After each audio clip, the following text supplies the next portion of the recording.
Pour le Burkina. Alors, pour le Burkina, on est dans une situation qui diffère légèrement.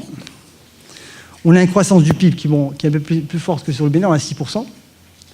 Okay, donc 5% et 6%, grâce à l'entrée de production de nouvelles mines industrielles et à la reprise du cours de l'or. Les comptes publics, ils se creusent à 3,6%. On a bien vu que le déficit public il est nettement meilleur que ce qu'il y a au Bénin, qui est à 8%. Donc déjà, c'est une économie qui a des meilleurs fondamentaux que l'économie du Bénin. L'endettement, il est stable. Je ne sais pas si vous vous en souvenez avant, on était à plus que 55% au niveau du Mali. Là, on est à 33%, donc c'est tout à fait acceptable. Okay. Les éléments ayant un impact sur l'environnement économique, ce qui est négatif, c'est le climat social et sécuritaire qui était tendu. Donc toute la partie insécurité, ça pèse quand même sur le moral des gens, sur l'investissement, sur plein de choses. La dépendance à la production de l'or, c'est quand même la moitié des exportations du pays. Ça veut dire que dès qu'il y a un changement de 5% ou de 10% sur le cours de l'or, ça impacte fortement les finances, les exportations. Okay. Et puis enfin, et du coton, qui pèse à peu près 17% des exportations du pays. Ce qui est positif, c'est que c'est des bonnes perspectives de croissance grâce aux investissements publics et à l'expansion de l'industrie minière. Donc aujourd'hui, on est en phase d'investissement, et à partir de demain, on va commencer à récolter les revenus de ces investissements. Donc ça devrait normalement relancer la machine.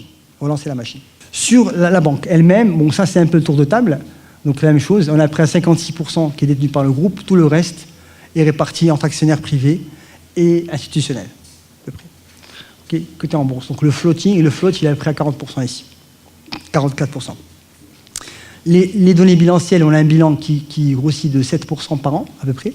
Un PNB qui est en croissance ici de 7%. Des fonds propres en TCAM moyen, donc en taux de croissance annuel moyen de 2,7%. Et en fait, un résultat net qui croît à juin de 9,5%. Donc on voit déjà que les données sont différentes de ce qu'on a vu avant. Pour la partie crédit, les évolutions des crédits, aujourd'hui, on voit qu'il y a un ralentissement des crédits, puisqu'on n'a cru que de 2%, contre un marché qui croît de 12%, donc qui croît pratiquement 6 fois plus. Okay, et en dépôt, on a fait 16% de croissance, on a battu le marché. Comment on explique ça? Ce ralentissement, alors la croissance volontaire contenue, ça veut dire qu'au niveau des crédits, on n'a pas voulu ouvrir les vannes. Vous savez bien que dans notre métier, les crédits, c'est très facile à faire. Tout le monde a besoin de crédit. Il suffit d'ouvrir les robinets et tout le monde a des crédits. Ce n'est pas ce qu'on cherche. On cherche à faire de la rentabilité. Okay, donc il faut bien presser un crédit, il faut bien mesurer le risque, etc. On n'est pas à la course, c'est pas de marché. Ce n'est pas une chose qui nous intéresse. Okay, c'est important. Si on a une part de marché qui vient en conséquence, oui, mais ce n'est pas l'objectif. Donc ici, il y a un ralentissement qui s'est opéré sur le corporate. On était extrêmement exposé corporate dans le cadre de la transformation bilancielle que nous avons opérée au niveau de cette banque. Et donc, il y a une accélération qui s'est faite sur les PME, 49%, pour amorcer la transformation bilancielle. Donc, moins corporate, plus PME, élargir un peu le spectre. Okay, et là, si on voit en nombre de dossiers, il y a une croissance forte. Et en valeur, c'est moins. Au lieu de faire un gros dossier qui pèse 1 milliard, eh bien on fait 20 dossiers qui pèsent 1 milliard. Okay, donc c'est normal qu'il y ait une baisse. Mais c'est une baisse qui est voulue par le management, ce n'est pas une baisse qui est subie, c'est important. Au niveau des dépôts, ici la progression a surtout porté sur les dépôts non rémunérés, c'est ça le mérite qu'on a eu, c'est qu'on a vraiment travaillé sur la collecte de l'épargne. Okay, on n'est pas venu faire juste des DAT à X et grossir un peu le bilan. On est allé chercher la ressource pas chère sur le marché. Okay, et la quote-part des non rémunérés augmente pour s'établir à 51%, contre 47% en 2016. Donc grosso modo, on retient qu'on a 50-50. Dépôts rémunérés 50, non rémunérés 50. 50-50. Les titres de placement, on est à peu près à 257 milliards, qui pèsent à peu près 34% du bilan.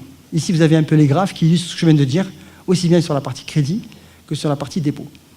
C'est la troisième banque en termes de part de marché dépôt, avec à peu près 16% de part de marché au niveau du pays. L'analyse du compte de résultat fait ressortir les choses suivantes. On a une marge nette qui s'améliore de 5,7%, des commissions qui sont flat, okay, et un PNB qui grossit de 7% à peu près. Les charges d'exploitation sont à 9,6%. Pourquoi? On va essayer d'expliquer pourquoi. Ici, le PNB croît de 7%, mais ce que je veux dire ici, c'est que les charges d'exploitation sont linéaires. On prend les charges de l'année, on les divise par 2. Alors que le PNB, Le PNB qu'on fait au premier semestre n'est pas égal au PNB du second semestre. Parce qu'il y a tous les crédits que nous avons émis pendant le premier semestre qui vont produire des intérêts au second semestre. Donc par défaut, on va avoir un rattrapage qui va s'opérer ici.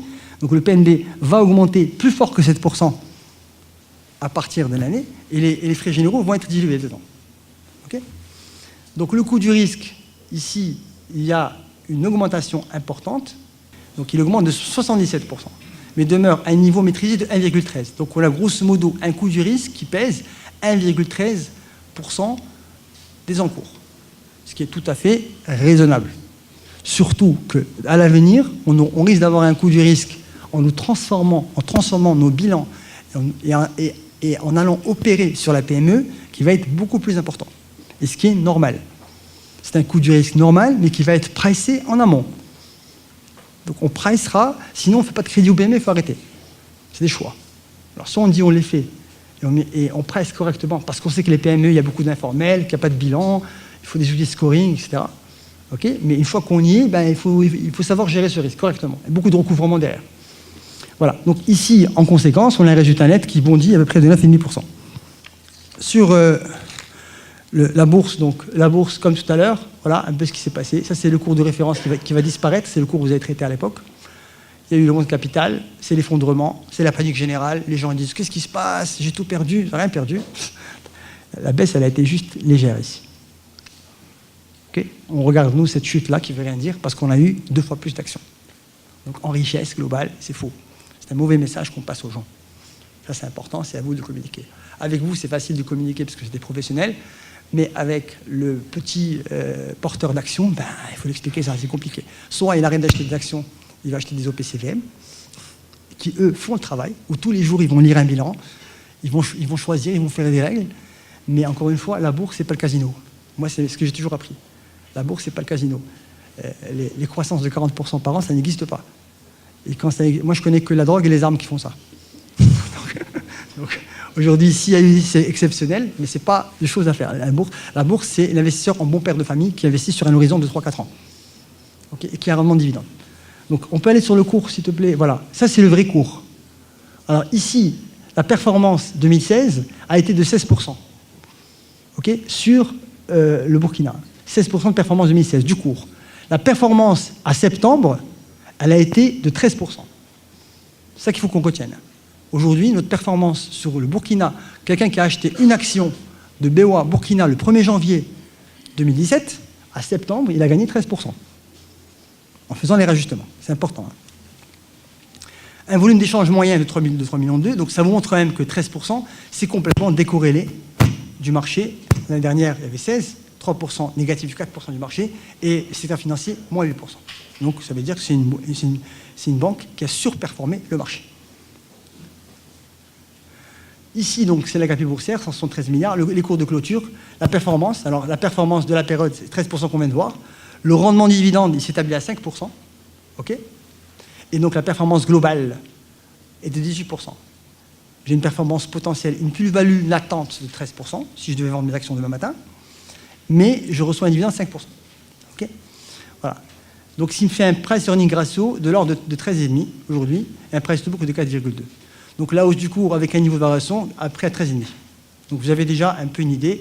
En termes de fondamentaux, on voit bien que les ratios financiers sont très bons, puisque le ROE, il cumule, il est au-dessus de 25% pratiquement. Donc, ça veut dire que c'est une banque qui est clean, qui a des bons fondamentaux, qui génère des revenus. Le ROA est à pratiquement à 2, ici %, et la croissance du résultat net, ici, malgré une faiblesse de croissance, ici, et là, la banque, c'est une banque mature dans une petite économie. Donc aujourd'hui, notre seul levier de croissance, c'est de suivre le trend de l'économie. Si l'économie ralentit, on ralentit. On n'est pas une petite banque qui est en train de croître. On est une grosse banque qui va suivre juste l'économie. Donc on va attendre. Si l'économie accélère, on accélérera. Si elle ralentit, on ralentira. On n'a pas le choix. On a une taille critique.